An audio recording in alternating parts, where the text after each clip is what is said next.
Hi guys, it's Uncle Brandon here, and I'm ready to read you another story. And this time we have a surprise. We have two books to read today. So we will read two stories, starting with Katy No Pocket.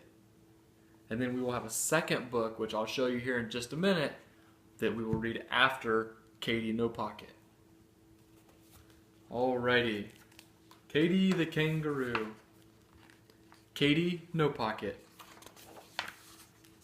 Big tears rolled down Katy Kangaroo's brown face. Poor Katy was crying because she didn't have a pocket like other mother kangaroos. Freddie was Katy Kangaroo's little boy, and he needed a pocket to ride in.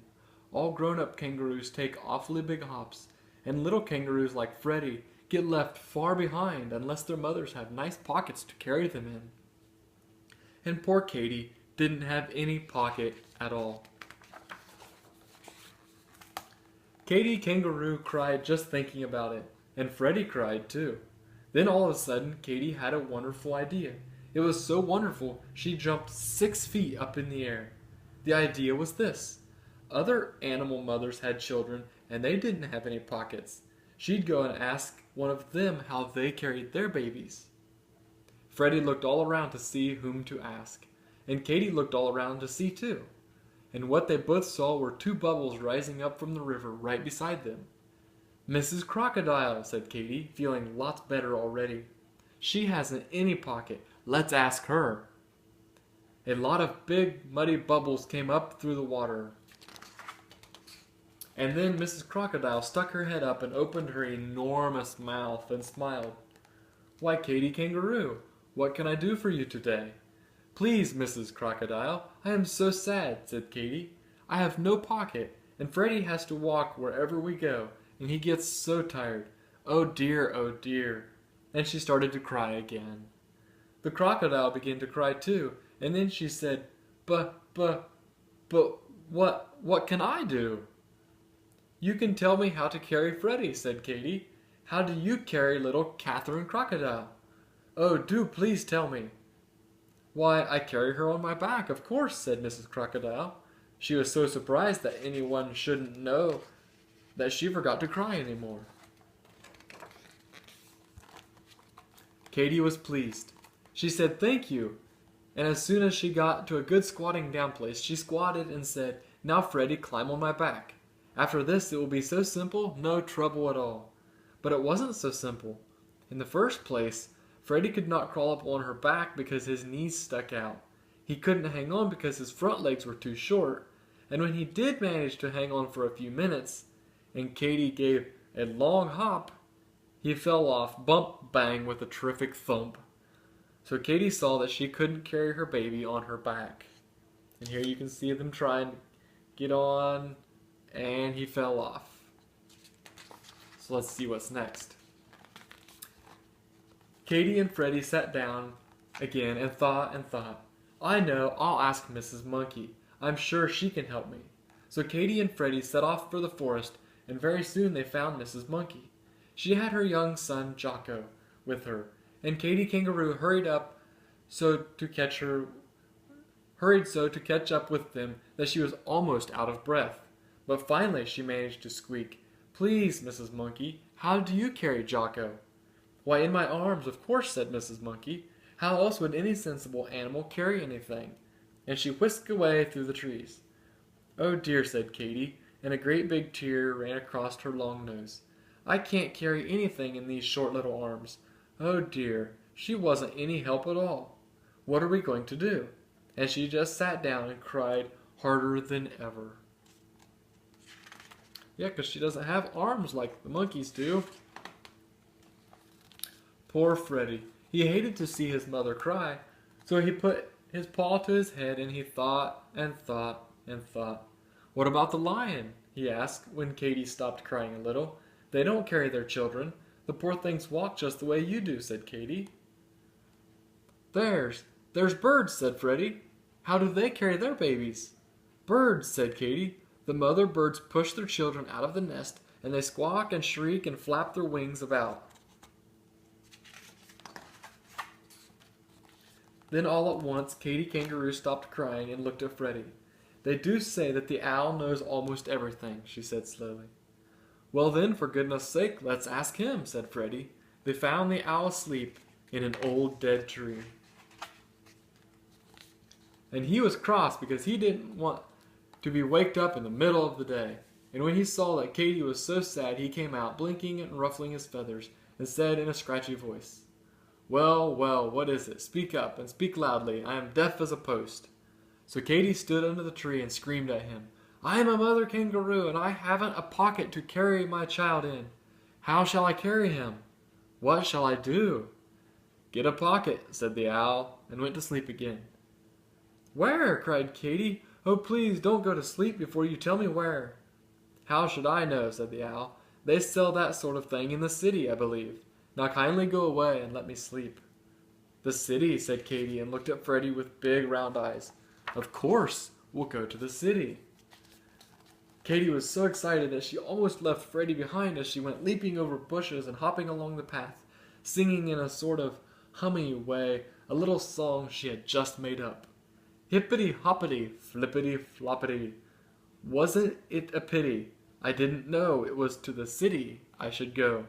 She hopped so fast that Freddie could hardly keep up, but at last they left the woods behind and came to the city, where there were stores and houses and automobiles everywhere. The people all stared and stared at Katy, but she didn't notice it. She was looking for pockets, and she saw that almost everyone had them. And then all at once she could hardly believe it, a man who seemed to be all pockets. He was simply covered with pockets, big pockets, little pockets, medium-sized pockets.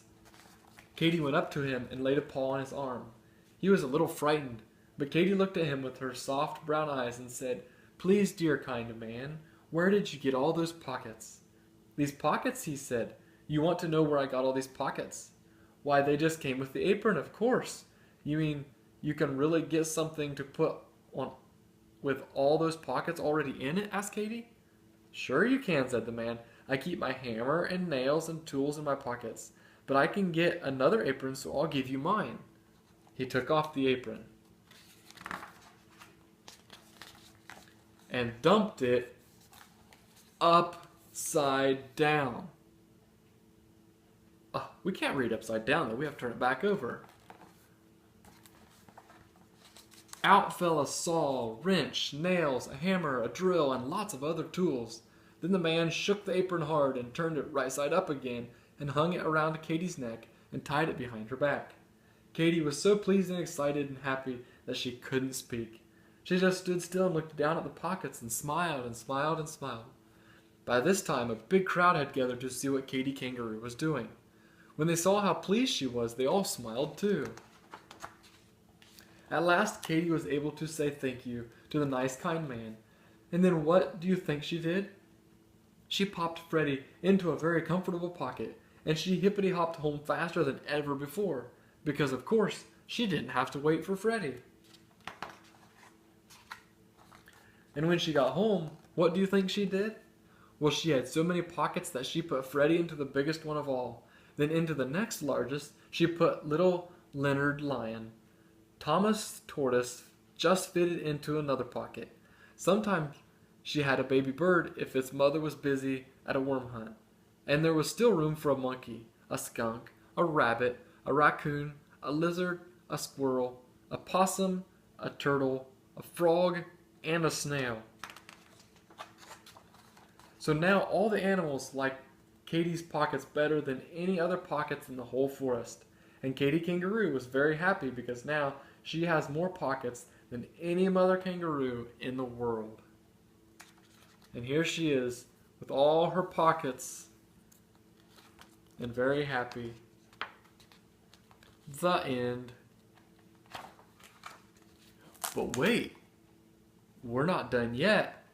We're only part done. We have 2 stories to read this time.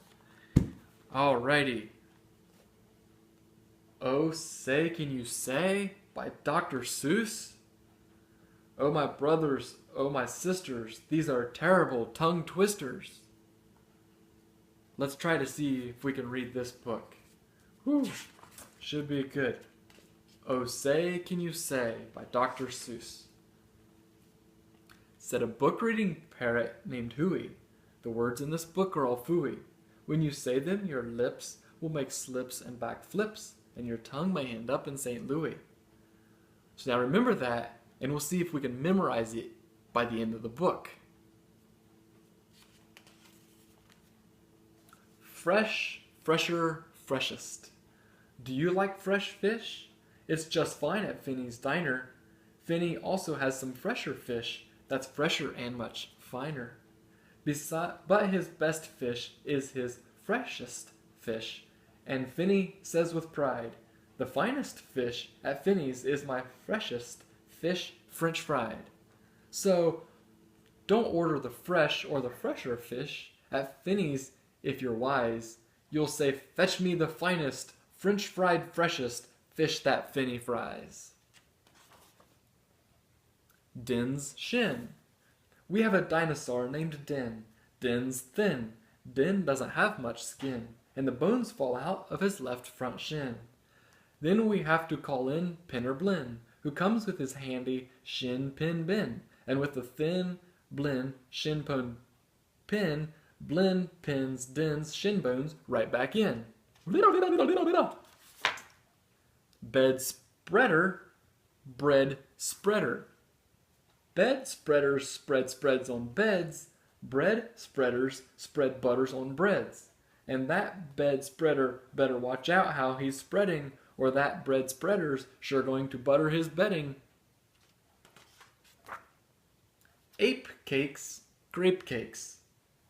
As he gobbled the cakes on his plate, the greedy ape said as he ate, the greener green grapes are, the keener keen apes are, to gobble green grape cakes, they're great. Are you having trouble in saying this stuff? It's really quite easy for me. I just look in my mirror and see what I say, and then I just say what I see. Does that make sense to you guys? Is that how you read these? You just look in a mirror and see what you say? Let's try the next one. Now let's talk about money. You should leave your grocs home when you travel by air. If you take him along, they'll charge double the fare. And your grocs must be packed and locked in a grocs box, which cost much, much more than a little old fox box. So it's heaps a lot cheaper to fly with your foxes than waste all that money on boxes for groxes. And what do you think costs more? A simple thimble or a single shingle? A simple thimble could cost less than a single shingle would, I guess. So I think that the single shingle should cost more than the simple thimble would. Eat at Skipper Zips. If you like to eat potato chips and chew pork chops on clipper ships, I suggest that you chew a few chips in a chop at Skipper Zip Clipper Ship Chip Chop Shop. And if your tongue is getting queasy, don't give up. The next one's easy. Oh, good. We like easy ones. There are so many things that you really should know, and that's why I'm bothering to tell you so. You should know the first names of the Fudnuddler brothers, who like to pile each on the heads of the others. If you start at the top, there are Bipper and Bud, and Skipper and Jipper, and Jeffrey and Judd, Horatio, Horace, Hendrix and Hud, and then come Dinwiddie, Denty and Dud. Also Fitzsimmon, Frederick and Fudd, and Slinky and Stinky, and Stewart and Stud. And down at the bottom is poor little Lud. But if Lud ever sneezes, his name will be Mud. Quack, quack. We have 2 ducks, one blue, one black. And when our blue duck goes quack, quack, our black duck quickly quack, quacks back. The quack's blue quacks make her quite a quacker, but black is a quicker quacker backer. And speaking of quacks, reminds me of cracks, and stacks, and sacks, and shacks, and schnacks. So, oh say, can you say, I have cracks in my shack, I have smoke in my stack, and I think there's a schnack in the sack on my back. West beast, east beast. Upon an island hard to reach, the east beast sits upon his beach. Upon the west beach sits the west beach. Each beach beast thinks he's the best beast. Which beast is best? Well, I thought at first that the east was best and the west was worst. Then I looked again from west to east, and I liked the beast on the east beach least. Pete pats pigs. Pete Briggs pats pigs. Briggs pats pink pigs. Briggs pats big pigs. Don't ask me why, it doesn't matter. Pete Briggs is a pink pig, big pig patter. Pete Briggs pats his big pink pigs all day. Don't ask me why, I cannot say. Then Pete puts his patted pigs away in his Pete Briggs pink pigs, big pigs, pig pen. Fritz food, Fred food. Fritz needs Fred and Fred needs Fritz. Fritz feeds Fred and Fred feeds Fritz. Fred feeds Fritz with Ritzy Fred food. Fritz feeds Fred with Ritzy Fritz food. And Fritz, when fed, has often said, I'm a Fred fed Fritz. Fred's a Fritz Fred fed Fred. Woo, that's a tough one. How to tell a klotz from a glotz. Well, the glotz, you will notice, has lots of black spots. The klotz is quite different, with lots of black dots. But the big problem is that the spots on a glotz are about the same size as the dots on a klotz. So you first have to spot who the one with the dots is, then it's easy to tell who the klotz or the glotz is. What would you rather be when you grow up?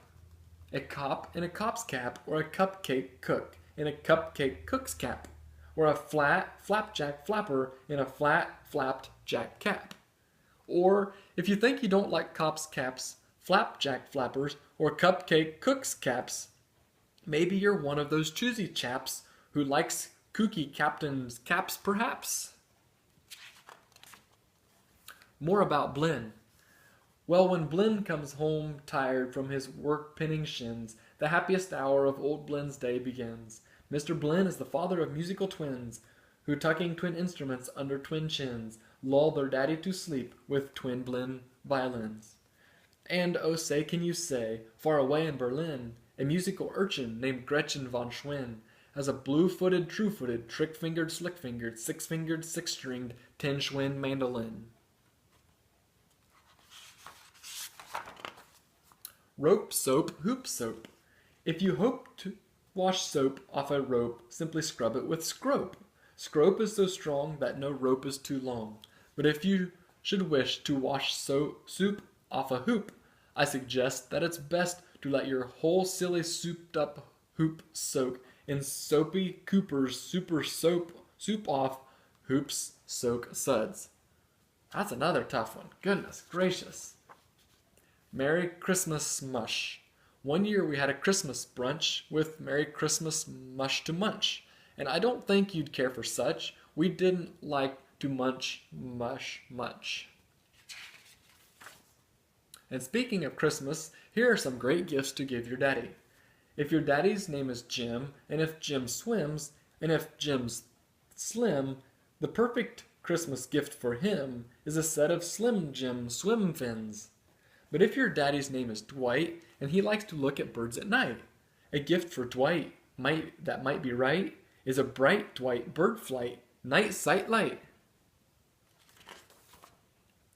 But never give your daddy a walrus. A walrus with whiskers is not a good pet, and a walrus which whispers is worse even yet. When a walrus whispers through tough, rough, wet whiskers, your poor daddy's ear will get blispers and bliskers. And that's almost enough of such stuff for one day. One more and you're finished. Oh, say, can you say? The storm starts when the drops start dropping. When the drops stop dropping, then the storm starts stopping. So now I have a question. Do you remember that first poem we read back here, this first page? Let's see if I can remember it. Said a book-reading parrot named Hooey. The words in this book are all phooey. When you read them, your lips will make slips and backflips, and your tongue may end up in St. Louis. Hey, we did it! Good job, guys. Okay, thanks for watching and listening, and we will see you next time. Have a good day. Bye.